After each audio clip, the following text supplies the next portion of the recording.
Hello guys, welcome to Padviksha.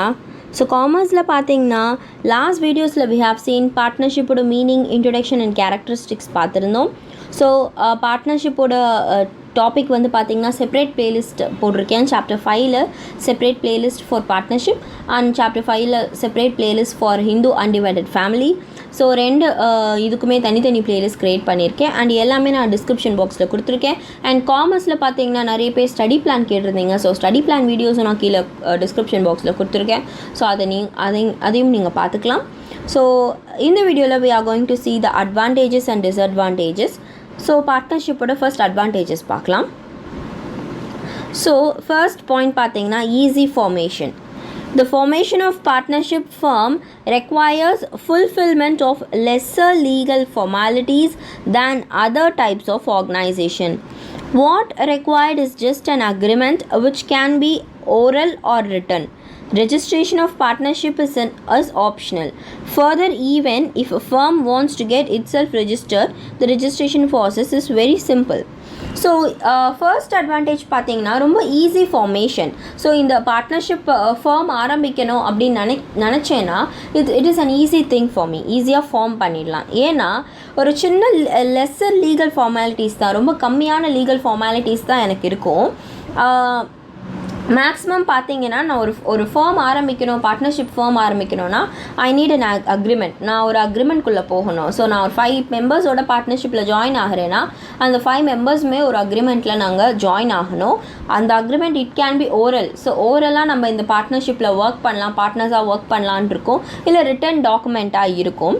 So and இதில் பார்த்தீங்கன்னா registration வந்து ஆப்ஷனல். ஸோ பார்ட்னர்ஷிப் ஃபார்மை நம்ம ரெஜிஸ்டர் பண்ணுறது இட்ஸ் அன் ஆப்ஷனல் திங்.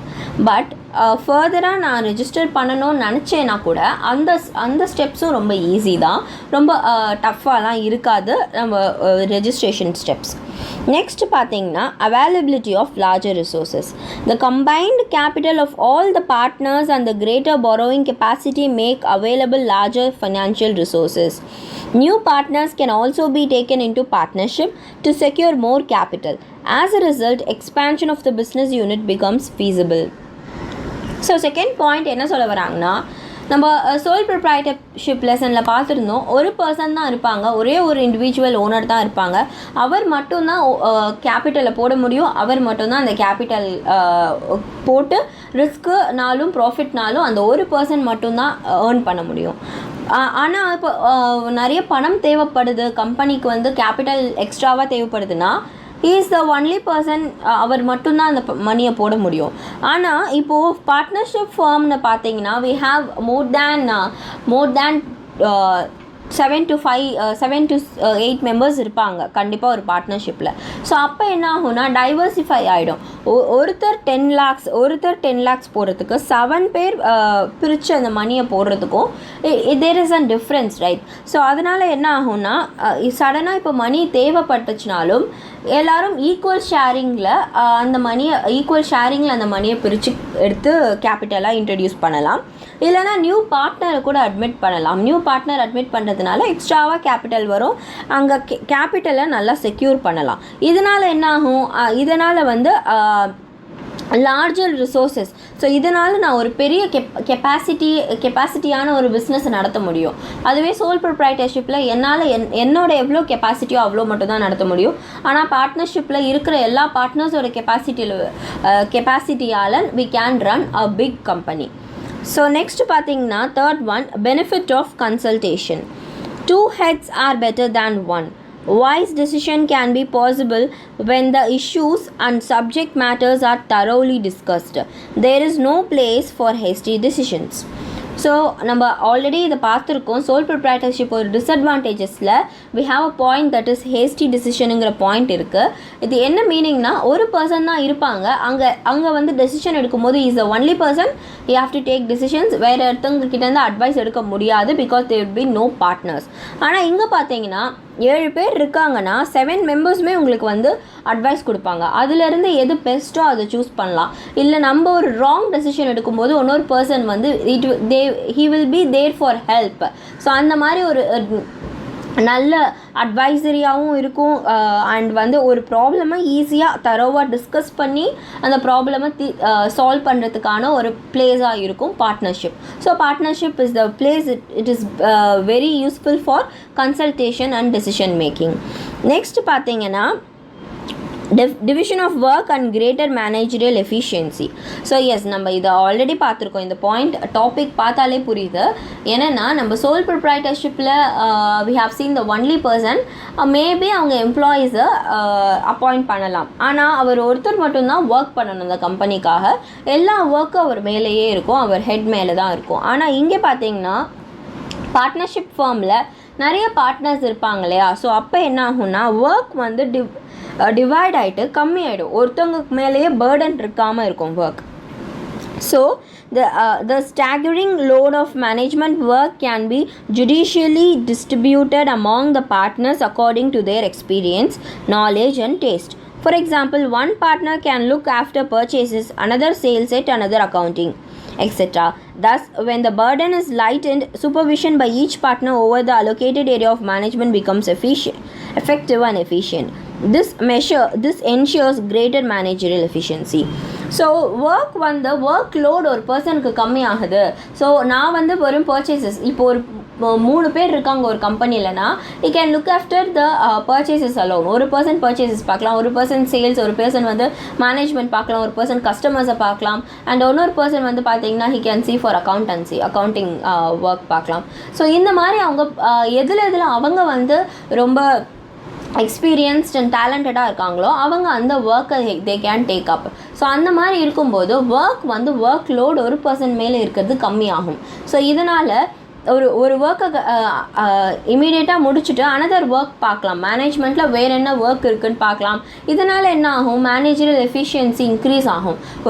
ஒரு பர்சனோட மேனேஜரல் எஃபிஷியன்சி இன்க்ரீஸ் ஆகுதுன்னா என்ன அர்த்தம்னா, he can do whatever the work in the company. So கம்பெனியில் இருக்கிற ஒர்க்கை எந்த ஒரு ப்ராப்ளம் இல்லாமல் பேர்டன் இல்லாமல் ஒர்க் பண்ணும்போது அதுவே ஒரு பெரிய stress relief for the person. அப்போது இந்த பார்ட்னர்ஷிப்பில் பார்த்தீங்கன்னா 10 பேர் இருக்காங்கன்னா 10 பேருக்கு 2 ஒர்க்னா எவ்வளோ நல்லா ஈஸியாக முடியும் அந்த ஒர்க். அதுவே ஒரு பர்சன் தான் இருக்காங்க சோல் ப்ரொப்ரைட்டர்ஷிப்லனா அந்த ஒரு பர்சனுக்கு மட்டும்தான் அந்த 10 ஒர்க்குமே வரும். ஸோ அப்போது ஒரு ரொம்ப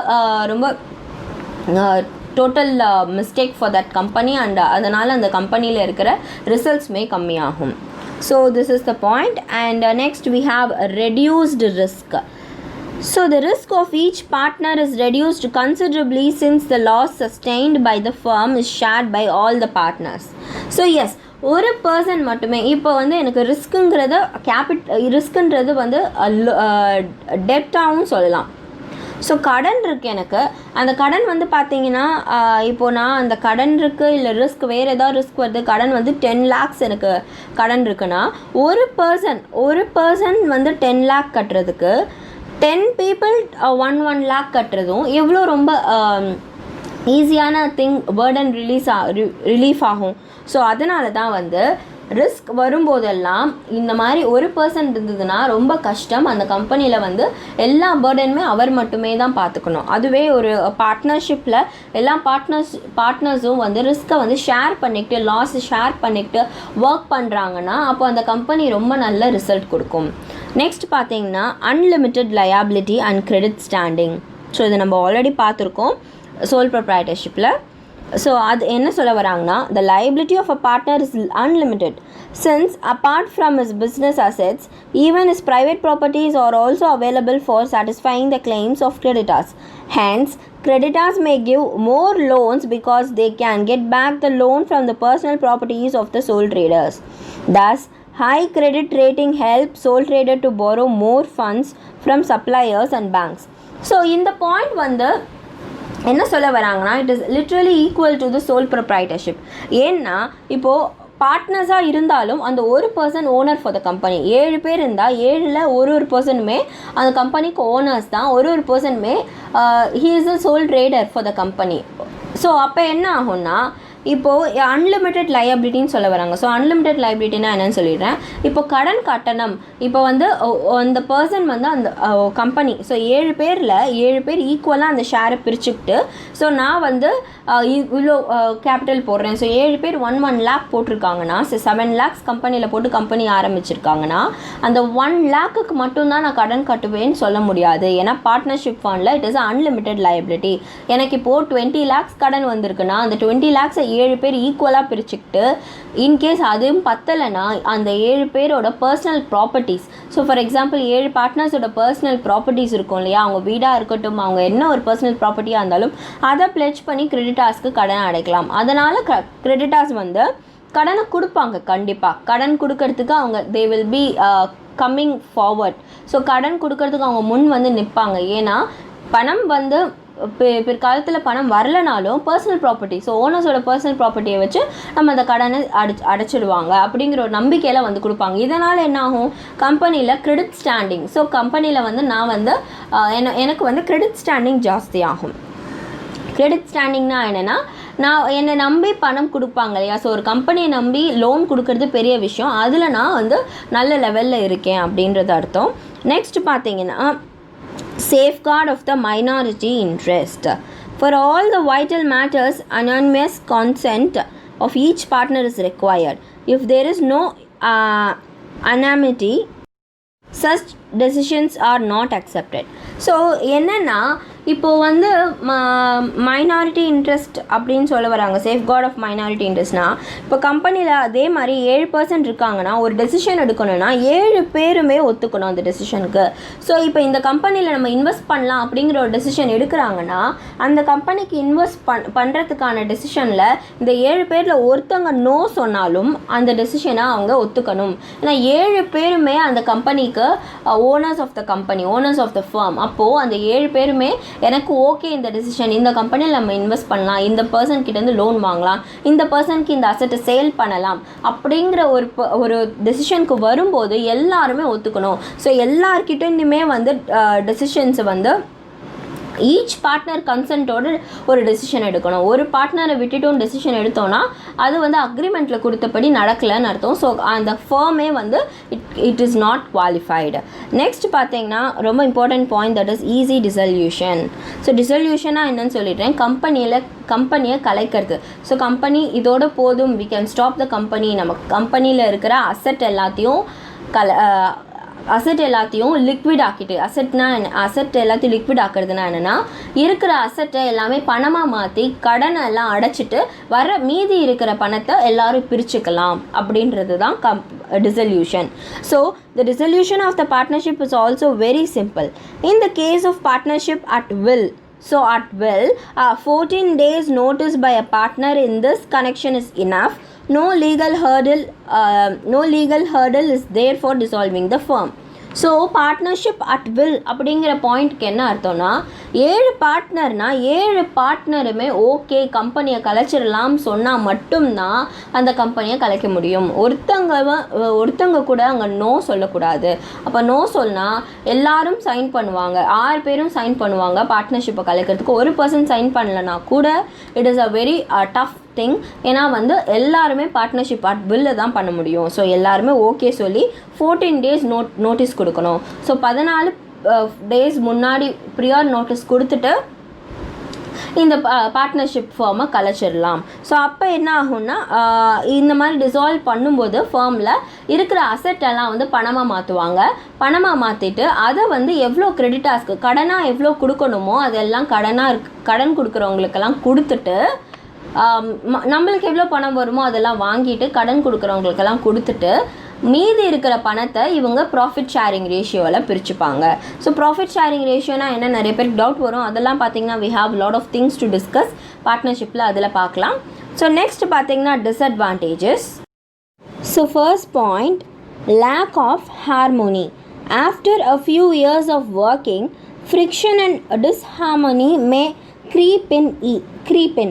Each partner vies with one another in dishonest dealings. This mutual conflict and lack of team spirit pave the way of dissolution of the firm. So இப்போ வந்து ஒரு 10 மெம்பர்ஸ் இருக்காங்க, 10 பார்ட்னர்ஸ் இருக்காங்கன்னா ஒரு ஒரு 3 இயர்ஸ்க்கு நல்லா இருக்கும் பார்ட்னர்ஷிப் ஃபார்ம். எல்லாருமே வந்து டெசிஷன் மேக்கிங்கில் சேமாக இருப்பாங்க, எல்லோரும் ஒத்து போவாங்க. After a few years work பண்ணிகிட்டே இருக்கும்போது கண்டிப்பாக ப்ராப்ளம்ஸ் வரலாம், ஒரு ஃப்ரிக்ஷன் வரலாம், அந்த பார்ட்னர்ஸ்க்கு நடுவில் ப்ராப்ளம்ஸ் வரலாம், டிஸ்ஹார்மனி. நான் சொல்கிறத ஏன் கேட்கணும், நீங்கள் சொல்கிறத நான் ஏன் கேட்கணும், நான் சொல்கிறத தான் நீங்கள் கேட்கணும், நான் தான் நிறைய மணி போட்டிருக்கேன், நான் இவ்வளோ ஒர்க் பண்ணியிருக்கேன். ஸோ இந்த மாதிரி நிறைய ப்ராப்ளம்ஸ் வந்து ரேஸ் ஆக டிஸ்ஹானஸ்ட் டீலிங்ஸ் வர ஆரம்பிச்சிடும். யாரையுமே நம்ப மாட்டோம், யாரையும் நம்பி பணம் கொடுக்க மாட்டோம். ஸோ இந்த மாதிரி ப்ராப்ளம்ஸ் எல்லாம் வர்றதுனாலேயே தான் இது ப்ராப்ளம்ஸ் மெயினாக வர்றது டீம் ஸ்பிரிட் இல்லாததுனால, lack of team spirit. Team ஸ்பிரிட்னா என்னென்னா எல்லாருமே அந்த விஷயத்த முழு மனசோடு பண்ணுறது தான் டீம் ஸ்பிரிட். ஸோ எல்லாருமே ஓகே பண்ணிவிட்டு இந்த ஒர்க் பண்ணலான்ற ஒரு ஹாப்பினஸோடு பண்ணும்போது டீம் ஸ்பிரிட் ஒர்க் ஆகும். இன்கேஸ் அந்த டீம் ஸ்பிரிட் ஒர்க் ஆகலைன்னா கம்பெனியே டிசல்யூஷன் பண்ணுறதுக்கான வே வந்து வகுத்து கொடுத்துரும் கம்பெனியே. அதான் அர்த்தம். நெக்ஸ்ட் பார்த்தீங்கன்னா absence of legal status and instability. The partnership firm has no separate legal existence. It is inseparable from the partners composing it. As a result, it is terminable on the death or insolvency of a partner. இப்போது legal status அப்படியெல்லாம் கிடையாது. ஒரு பார்ட்னர்ஸ்க்கு இதுதான் legal status. இவங்க வந்து கண்டிப்பாக இப்போது legal ஸ்டேட்டஸ்னால் இந்த பார்ட்னர் இருப்பாங்க, அந்த பார்ட்னர் வர முடியலன்னா அவங்களோட ஸ்பவுஸ் இல்லைனா அவங்களோட ஃபேமிலி மெம்பர்ஸ் வரலாம், அந்த பார்ட்னராக இருக்கலாம், அப்படிங்கிற எந்த ஒரு ஆப்ஷனுமே கிடையாது. ஸோ என்ன ஆகும்னா செப்பரேட் லீகல் எக்ஸிஸ்டன்ஸ். இப்போது இவங்க வந்து லீகலாக இருக்காங்க, இவங்க வந்து இவங்களுக்குன்னு ஒரு ரெஜிஸ்ட்ரேஷன் இருக்குது அப்படின்னா அவங்க ரொம்ப ஹை ஆன் ஃபர்மாக இருப்பாங்க, ரொம்ப நல்லா ஒர்க் பண்ணுவாங்க. அந்த மாதிரி எந்த விஷயமே கிடையாது இந்த பார்ட்னர்ஷிப்பில். ஸோ 7 பேர் ஒத்துக்கிட்டு அந்த பார்ட்னர்ஷிப் நடத்தினா தட் இஸ் பார்ட்னர்ஷிப். ஸோ அப்போ என்னாகும், ஒரு பார்ட்னர் டை ஆகுறாங்க இல்லை இன்சால்வென்ட்டி ஆகிடுறாங்க, அவங்களால பணம் கட்ட முடியாமல் போச்சுன்னா இந்த ப்ராப்ளம்ஸ் எல்லாம் வரும். ஸோ லீகல் ஸ்டேட்டஸ் ப்ராப்ளம்லாம் ரேஸ் ஆகும். Next, limited resources. The maximum number of partners in a partnership firm is 10 in the case of banking and business and 20 in other cases. In actual practice, the number will be below this maximum because of the need of ensuring harmonious working. In view of this, only limited resources are available. Modern large-scale enterprises which require huge capital outlay cannot be started. நார்மலாக பார்ட்னர்ஷிப்போட maximum numbers பார்த்திங்கன்னா banking and ஃபினான்ஸில் 10 members இருக்கணும், மற்ற கேசஸ்லலாம் 20 இருக்கணும். ஆனால் அவ்வளோ பேருமே partnership ஃபோனில் இருக்கிறது கிடையாது. இப்போ 10ன்னு சொல்கிற இடத்துல கண்டிப்பாக ஒரு 7 பேர் 6 பேர் தான் இருப்போம். ஏன்னா வந்து ஒர்க் வந்து லைக் நிறைய பேருக்கு பிரித்து கொடுக்கும்போது அவ்வளோ சேலரிஸுமே கொடுக்கணும், இவ்வளோ ப்ராப்ளம்ஸ் வரும். ஸோ அதனால் நிறைய ரிசோர்ஸஸ் இல்லாமல் போகும். இப்போ நம்ம ப்ரொடியூஸ் பார்ட்னர்ஷிப் ஃபார்மில் இதுதான் சர்வீஸ் பண்ணுறோம் அப்படிங்கிற ஒரு டைமில் நம்மளால் வந்து இவ்வளோ பேர் தான் இருக்காங்க, இவ்வளோ பேர் தான் இருக்கும்போது ஒர்க் பண்ண முடியாது அப்படிங்கிற ஒரு சுச்சுவேஷன் வரும்போது ரிசோர்ஸஸே இல்லாமல் போயிடும் கம்பெனியில். ஸோ அதனால் மாடர்ன் லார்ஜ் ஸ்கேல் என்டர்பிரைசஸ்லாம் நிறைய கேபிட்டல் தேவைப்படும். மனுஷங்க இல்லைனா கேபிட்டல் போட்டு மிஷின்ஸை வாங்கணும். ஸோ இந்த மாதிரி விஷயங்கள்லாம் ரொம்ப கஷ்டமாக இருக்குது. Next limited risk taking. In view of the danger of unlimited liability the partners tend to be over cautious. So normally they do not want to assume risks for starting new ventures. So ஒரு சில பேர் வரவே மாட்டாங்க, முன்னின்று நம்ம இந்த பிஸ்னஸை பண்ணலாம் அப்படிங்கிற ஒரு தாட்டுக்கே வர மாட்டாங்க. ஏன்னா பிஸ்னஸோட அன்லிமிட்டெட் லைபிலிட்டி, கடன் நிறைய வந்துடும், ரிஸ்க் வரும், இது பண்ணுறதுனால பணம் வராது அப்படிங்கிற தாட்லேயே எல்லாருமே இருக்கிறதுனால ரிஸ்க் டேக்கிங்கே யாருமே பண்ண மாட்டாங்க. ரொம்ப லிமிட்டடாக இருக்கும் ரிஸ்க் டேக்கிங். நெக்ஸ்ட் பார்த்தீங்கன்னா risk of implied authority. Every partner can bind the firm and his other partners by his acts. Therefore, all other partners become liable to a greater extent because of the folly and fraud committed by a fellow partner. இப்போ 10 partners இருக்காங்கன்னா அந்த 10ல் ஒரு partner ஏதாவது fraud வேலை பண்ணிட்டாங்க அப்படின்னா அந்த ஒரு பார்ட்னர் பண்ண ஒரு பிரச்சனைனால எல்லா பார்ட்னருமே அந்த ரிஸ்க்கை பேர் பண்ணி தான் ஆகணும். அந்த வரக்கூடிய பிரச்சனைகளை எடுத்துக்கிட்டு தான் ஆகணும். எல்லாருமே தப்பு பண்ணாமல் இருந்தால் 1% தப்பு பண்ணி தான் ஆவாங்க. எல்லா பிஸ்னஸ்லேயும் எல்லா இதுலேயும் எல்லாருமே ஒழுங்காக இருக்க மாட்டாங்க இல்லையா? ஸோ ஏதாவது ஒரு பர்சன் தப்பு பண்ணலாம், ஃப்ராட் பண்ணலாம், மிஸ்ஹேண்ட்லிங் பண்ணலாம். அந்த மாதிரி பண்ணதுனால எல்லா பார்ட்னர்ஸ்க்குமே அது ப்ராப்ளமாக தான் வந்து சேரும். ஸோ ஒரு பார்ட்னர்ஷிப் ஃபார்ம்னா ப்ராப்ளம்னா எல்லாருக்கும் வரும், ப்ராஃபிட்ஸ்னால் எல்லாருக்கும் வரும். So this is the thing we need to know. Next last one பார்த்தீங்கன்னா lack of public confidence. As its accounts need to be audited and published, it lacks public confidence. So ஒரு partnership ஃபார்ம்னா அந்த 7 பேர் இருக்காங்கன்னா அந்த 7 பேருக்குள்ளேயே முடிஞ்சிடும் எல்லா விஷயமும். ஆடிட்டர்ஸுமே இருப்பாங்க. எல்லாருமே அவங்களே வந்து தே ஜஸ்ட் ரெக்ரூட் பண்ணி வச்சுருவாங்க. ஸோ அவங்களுக்குள்ளேயே எல்லாம் நடக்கிறதுனால பப்ளிக்கை போய் ஃபேஸ் பண்ணுற அந்த தைரியம் வராது எல்லாருக்குமே. ஸோ அது ஒரு பெரிய problem. So in this video we have seen the advantages and disadvantages of the partnership. So இந்த வீடியோ எல்லாருக்கும் புரிஞ்சிருக்கும்னு நினைக்கிறேன். ஸோ இதுக்கான முன்னாடி டாபிக்ஸ் எல்லாம் நான் வந்து டிஸ்கிரிப்ஷன் பாக்ஸில் கொடுத்துருக்கேன். அண்ட் ஸ்டடி பிளானும் description box, accountancy and commerce study plan description பாக்ஸில் கொடுத்துருக்கேன். ஸோ நீங்கள் பார்த்து தெரிஞ்சுக்கலாம். அண்ட் மற்ற videos and book back answers எல்லாம் கொடுத்துருக்கேன். ஸோ இந்த லெசனோட புக் பேக் ஆன்சர்ஸ் எல்லாம் நான் இன்னும் போஸ்ட் பண்ணல, but I will post as soon as possible. So until then next வீடியோஸ்க்காக வெயிட் பண்ணிகிட்டே இருங்க. ஸோ கண்டிப்பாக partnership deed and contents discuss பண்ணுறேன். until then bye.